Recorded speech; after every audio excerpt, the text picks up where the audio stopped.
services of government to the community, but also design and implement programs that would improve the living conditions of all citizens. Basilica Minore del Santo Niño. Adlaw sa Domingo, tingsimba sa tibuok pamilya. Santo Niño is a symbolism of Christianity brought by Spaniards here in the Philippines.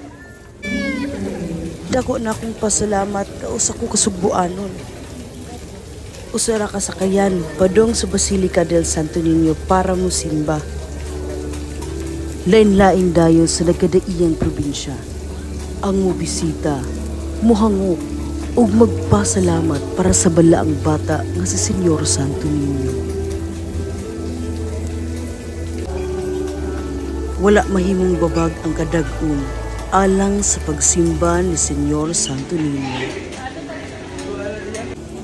The Santo Niño Church or Basilica del Santo Niño is the oldest Roman Catholic church in the Philippines and was established in 1565 by Spanish explorers.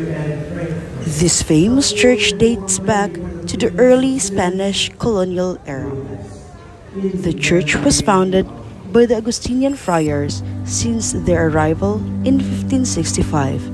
You could also find in the church the miraculous image of Senyor Santo Niño, Child Jesus. Igsuon, anak, ginikanan, kapikas, muoy ilang uban sa pagsimba ni Senyor Santo Niño. The family that prays together stays together.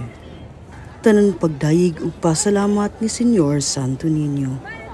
Daghang salamat sa inyong pagtanaw. Sa sunod nga largan ni Cebuana, kita-kita ta.